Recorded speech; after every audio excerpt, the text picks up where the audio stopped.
Olá, sejam todos muito bem-vindos à disciplina Direito do Consumidor. Meu nome é Renato Porto e vai ser muito bom estar trabalhando com vocês com essa disciplina tão interessante. Bom, vamos lá, sem maiores delongas. Direito do Consumidor, qual a natureza do Código de Proteção e Defesa do Consumidor? Está lá na Constituição Federal. Renato, então vamos lá, como é que eu organizo essa matéria? Como é que vai ser o nosso estudo? Eu sempre vou fazer o seguinte, eu vou passar o conceito para vocês que vocês entendam, depois eu vou jogar lá para a tela e vou desenhar esse conceito para você ir acompanhando o cotidiano dessas nossas aulas e com isso você vai ter uma captação dessa disciplina muito maior, né? Você quando escreve, você quando vê essas imagens, o cérebro vai despertando determinadas sinapses que aí você vai tendo uma capacidade de compreensão cada vez maior. Então, vamos lá. Renato, Constituição Federal, isso. Aonde que na Constituição Federal vai estar trabalhando com a defesa do consumidor? Em 3 momentos. Artigo 5º, inciso 32, artigo 170, inciso 5 e artigo 48 dos atos das disposições constitucionais transitórias. Vamos lá para o quadro. Bom, aspectos constitucionais. Constituição Federal, quando fala de defesa do consumidor, vai ter lá no artigo 5º, inciso 32, daí, artigo 5º, inciso 32, a defesa do consumidor consagrando o direito do consumidor como um direito fundamental. O artigo 170, inciso 5 da Constituição Federal, vai garantir que o direito do consumidor é um princípio econômico. E o 48 dos atos das disposições constitucionais transitórias vai comandar que o CDC seria criado em um prazo de 120 dias. Ah, Renato, então o que a gente está estudando agora? Aspectos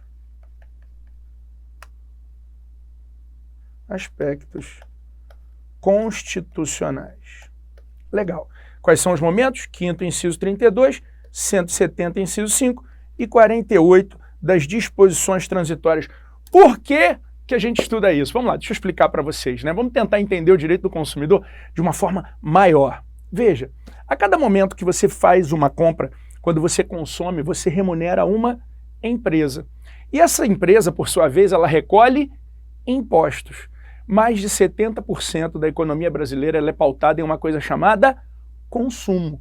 Ah, Renato, peraí, e por que vem a defesa do consumidor? Eu recomendo que vocês assistam um filme, né? Daqui a pouco paralisa a minha aula, vai lá na internet e joga assim, SICO, S-I-C-K-O, né? De SIC, mas ele está traduzido para o português como SOS Saúde, do Michael Moore, né, um dos maiores documentaristas americanos, e ele fala muito bem de como é que é o sistema de saúde americano. Renato, por que você está falando isso? Porque, sob o viés que eu quero abordar, o sistema de saúde americano parece muito com o brasileiro. Por quê? Porque ambos não funcionam. Renato, como é que é? Veja, quem é que cuida de políticas públicas de saúde no Brasil, assim como nos Estados Unidos? Políticos, que por muitas vezes são subsidiados em suas campanhas por, adivinha, planos de saúde. O dia que o SUS funcionar, para que você vai precisar do seu plano de saúde? Então perceba, essa mesma dinâmica perversa econômica que a gente está começando a debater aqui, o que acontece com planos de saúde antes de você começar a caça às bruxas e falar, não quero mais o meu plano ou alguma coisa assim? Bancos, essa dinâmica se repete, laboratórios médicos, essa dinâmica também se repete, administradoras de cartão de crédito, essa mesma coisa se repete e graças ao meu bom Deus existe o Código de Proteção e Defesa do Consumidor. Quando eu digo que o Código de Proteção, eu estou passando para vocês uma verbe realmente protetiva. Eu estou gritando para vocês que essa lei será mais protetiva para esse consumidor, que é a parte mais fraca dessa relação. Ah, é assim que funciona, Renato? Exatamente. Então perceba, a Constituição Federal, quando chega e abraça a defesa do consumidor, consagrando como um direito fundamental, consagrando como um princípio de ordem econômica e mais, comandando a criação do Código de Defesa do Consumidor, é por causa disso que a gente consegue viver em harmonia. Então, constitucionalmente falando, a defesa do consumidor é muito importante. Perceba, esses aspectos constitucionais estão todos previstos no artigo 1º do CDC. O que eu estou fazendo com vocês? Estou dando a matéria desde o primeiro artigo, do artigo 1º, né? Então, Renato, peraí, já vi isso aqui, já entendi, já foi bacana, gostei disso. E aí eu peço para vocês, toda a fundamentação de prova, de qualquer concurso, independentemente dessa prova que a gente vai realizar, sempre traga, se você for falar de direito do consumidor, o artigo 1º, porque você está mandando para o examinador o quê? A sua intenção. Você está falando, olha, por trás da minha resposta que vai vir aí, eu estou trazendo a Constituição para embasar melhor ainda a minha questão. Tá bom? Legal. Aspectos constitucionais. Mas o que eu posso falar? Bom, segundo tópico da nossa disciplina, eu vou estar falando de princípios. Princípios no Código de Proteção e Defesa do Consumidor. O CDC é uma lei principiológica, onde não aplica-se a lei, aplicar-se-ão os princípios. Não é assim que você já escutou, às vezes, lá na faculdade? Pois é, quais são os princípios de direito do consumidor? Eu vou trazer, desculpe a redundância, mas os principais princípios para vocês. Vamos lá para o quadro. Olha aqui. Princípios do CDC. Primeiro princípio, chamado princípio da vulnerabilidade. Princípio da vulnerabilidade. Princípio da vulnerabilidade. Renato, o que é isso? O que é esse princípio da vulnerabilidade? Escreva lá no teu caderno para ficar bem bonitinho. Primeiro tópico, aspectos constitucionais. Eu trouxe os artigos. Segundo tópico, princípios no CDC. Primeiro princípio, princípio da vulnerabilidade. Conceito, jogue lá. Renato, o que eu coloco aqui? Você vai colocar assim, princípio da vulnerabilidade é aquele que garante que o consumidor merece um tratamento diferenciado na medida que faticamente deve ser vislumbrado como a parte mais fraca da relação. Olha, se você for estudar de uma forma mais profunda, você vai aprender que a lei ela tem que ser feita igual para os iguais e desigual para os desiguais. Renato, tá vindo então aí uma lei injusta? Não estou falando isso. Só estou dizendo o seguinte, quem é você para brigar com o seu banco? Quem é você para brigar com o seu plano de saúde? Quem é você para poder brigar, vamos lá, com uma poderosa instituição financeira, um poderoso conglomerado de mídia? Você não é ninguém. Então, o artigo 4º do Código de Proteção e Defesa do Consumidor, vocês já colocaram lá, princípios do lado, abram parênteses, né, escrevam lá, artigo 4º. O artigo 4º do Código de Defesa do Consumidor vai trazer os princípios. E o primeiro princípio é o princípio da vulnerabilidade, que é esse que vai comandar um tratamento diferenciado, já que o consumidor de antemão deve ser vislumbrado como a parte mais fraca do cerne, do seio de uma relação jurídica de consumo. Renato, já coloquei a matéria, já entendi. Agora vamos trabalhar de uma forma mais emocional? Deixa eu ver como é que isso funciona no meu cotidiano para eu captar e entender mesmo esse conceito? Claro. Vem cá. De um lado eu tenho uma pessoa que se preparou profundamente para se relacionar com outra pessoa. E de outro lado eu tenho uma pessoa que disse, li e aceito as condições de um contrato. Renato, como assim? Deixa eu ver isso acontecendo. Bom, tá certo. Você sabia que quando você vai entrando num supermercado, o dono do supermercado ele já estudou o teu hábito de consumo e ele sabe que você faz compras da direita para a esquerda? Como é que é, Renato? Pois é. Lembra aí, a última vez que você entrou no mercado, você foi empurrando seu carrinho de compras, geralmente você tem a fileira de caixas, você entra pelo meio da fileira de caixas, quando você, com o teu carrinho, olha para a direita, você vê produtos pesados, água mineral, feijão, arroz, farinha e tudo mais. Se você olha para a sua esquerda, normalmente, a média dos mercados, a distribuição é assim. Existem alguns mercados que a distribuição não é assim, mas em maioria sim. Lá na esquerda o quê? Hortifruti granjeiro. Então, se você vai começar as suas compras de mês, normalmente você não escolhe um lado para ir, e aí você vai fazendo as compras? Sim. Então, se você na direita tem produtos pesados, que normalmente você deixa embaixo do carrinho, e na esquerda você tem produtos mais leves, que normalmente você deixa em cima do carrinho, intuitivamente você vai para o seu lado direito. Então, os produtos mais caros estão da direita para a esquerda. Os produtos mais caros estão na prateleira 2 e na prateleira 3. Qual é a prateleira 2 e a 3? Imagina que você tem aqui dentro da sua altura, né, uma prateleira, duas prateleiras. Essas são as prateleiras dentro do tamanho do brasileiro médio que ficam na altura dos seus olhos. Os produtos mais caros estão na prateleira 2 e 3. Os produtos mais baratos estão na prateleira 1, que é lá de cima, e é naquela prateleira 4, que é lá de baixo. Vamos fazer um teste, vamos fazer uma coisa aqui. Você já ouviu falar num produto que se chama Yakult? Você já viu? São lactobacilos vivos. Normalmente a pessoa conhece, você deve ter falado, pô, sim, conheço. Mas você conhece um produto chamado Tafman E? Já ouviu falar desse produto, Tafman E? Não? Não conhece? Se você conhece, que bom que você conhece. Agora, se você não conhece, da próxima vez que você estiver no mercado e você enxergar um Yakult, faz o seguinte, abaixa a cabeça, olha para baixo. O Tafman E está na mesma direção, só que embaixo. As pessoas normalmente olham para o Yakult, mas não olham para o Tafman E. Essa mesma coisa que acontece com o Yakult acontece com todos os produtos.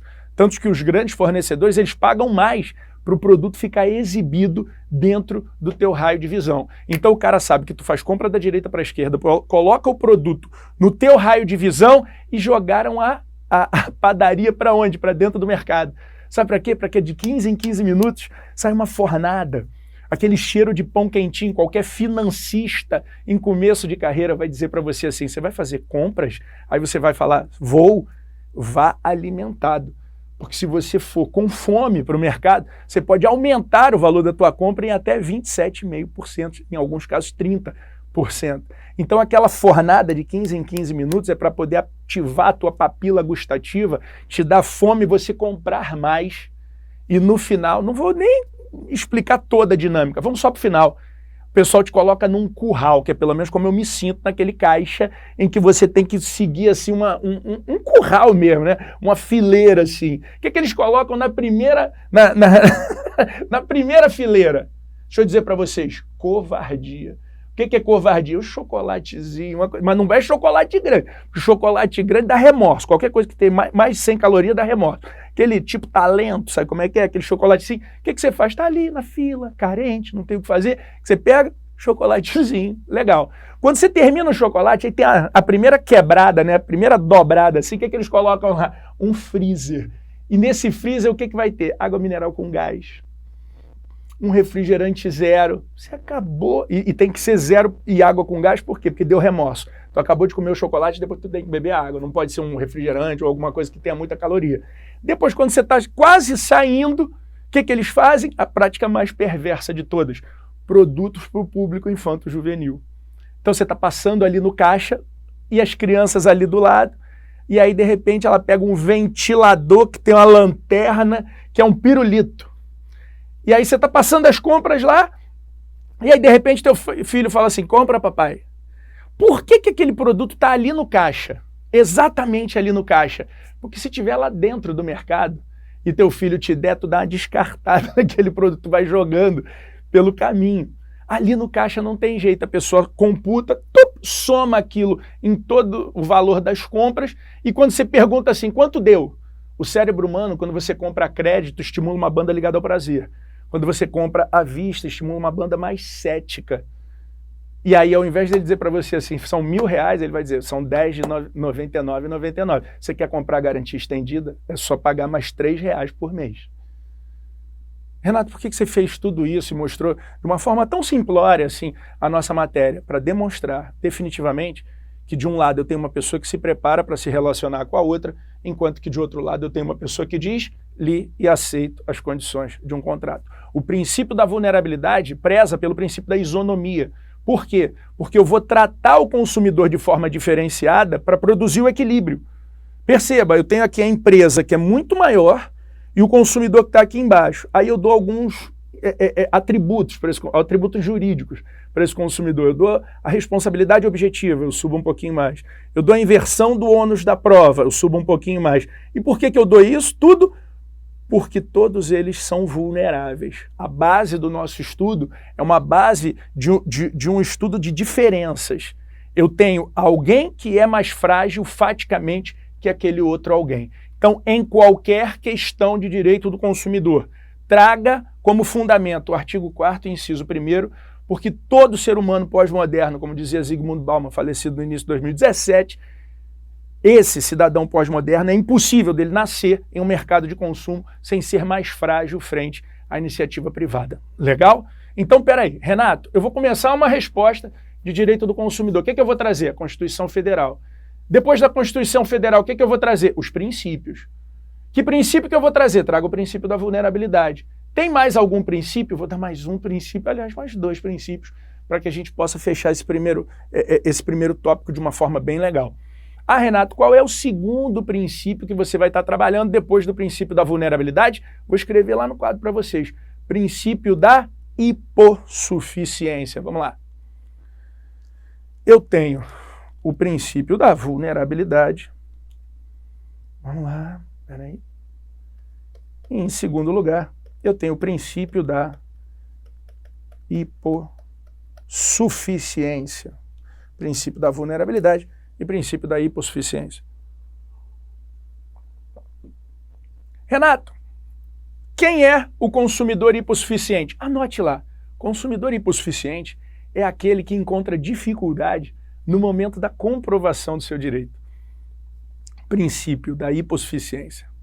Para eu poder falar de princípio da hipossuficiência, eu tenho que definir para vocês quem é o consumidor hipossuficiente. Então, consumidor hipossuficiente é aquele que encontra dificuldade no momento da comprovação do seu direito. Anotou? Agora preste atenção no que eu tenho para te falar.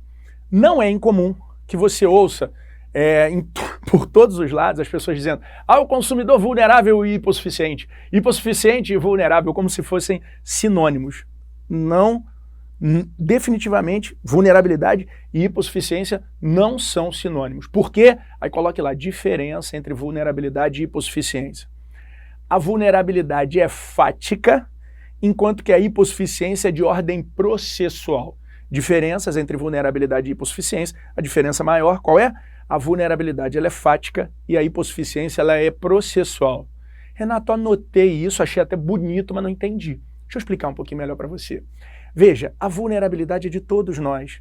Você nasce mais frágil do que a sua instituição financeira e vai morrer mais frágil do que ela. Quando, além de vulnerável, você tiver uma dificuldade de fazer a prova do seu direito, você será hipossuficiente. Veja, a vulnerabilidade é uma característica humana. Já a hipossuficiência é uma característica processual humana. Ah, Renato, então eu vou justificar a minha questão de prova. Eu posso atrair o princípio da vulnerabilidade? Sempre. Eu posso atrair o princípio da hipossuficiência? Talvez. Se você tiver uma dificuldade em produzir aquela prova, você será você estará abaixo da suficiência. E aí você terá como consequência o quê? A possibilidade da inversão do ônus da prova. Renato, de onde foi que você inventou que a vulnerabilidade é fática e a hipossuficiência ela é processual? Eu queria que você abrisse o Código de Defesa do Consumidor agora, no artigo 6º, inciso 8º. O artigo 6º trabalha com os direitos básicos dos consumidores. E o inciso 8º é o artigo processual. É o artigo que fala da inversão do ônus da prova. Então vamos lá. Artigo 6º, vamos para o caput, para a cabeça desse artigo. Lá vai estar escrito assim, são direitos básicos dos consumidores. 2 pontos. Aí lá no inciso 8º, a facilitação da defesa dos interesses dos consumidores com a inversão do ônus da prova, quando a critério do juiz a alegação for verossímil ou o consumidor for, aí o que está escrito lá? Vulnerável ou hipossuficiente? Né? No artigo processual da norma, ele vai estar dizendo assim, a facilitação da defesa dos interesses do consumidor quando a critério do juiz a alegação for verossímil ou o consumidor for hipossuficiente. Então a inversão do ônus da prova não é dada para o consumidor vulnerável, porque vulneráveis todos nós somos. A inversão do ônus da prova, que é uma característica processual, ela só é concedida para aquele consumidor que, além de vulnerável, tem uma dificuldade de fazer a prova do seu direito. Beleza? Depois, quando a gente falar de inversão do ônus da prova, eu vou me aprofundar sobre isso, eu vou falar das modalidades de inversão, momento, essas coisas todas, mas por enquanto é só para a gente conseguir entender isso aqui. Legal? Renato, repassa comigo o que foi abordado até agora. Bom, os aspectos constitucionais, Constituição Federal e Direito do Consumidor. Em segundo lugar, o que nós falamos? Bom, aí falamos dos princípios de direito do consumidor. O nosso primeiro módulo, ele aborda um tema que se chama relação de consumo. Mas para eu poder entrar nessa relação de consumo, eu tenho que preparar o terreno para vocês, trazendo os princípios e trazendo a Constituição Federal. Renato, tem mais algum princípio? Tem. Eu queria falar de um princípio muito interessante, que é o princípio da boa-fé objetiva. Escreva lá, princípio da boa-fé objetiva, e eu trabalho com ele assim que a gente voltar para o nosso próximo bloco.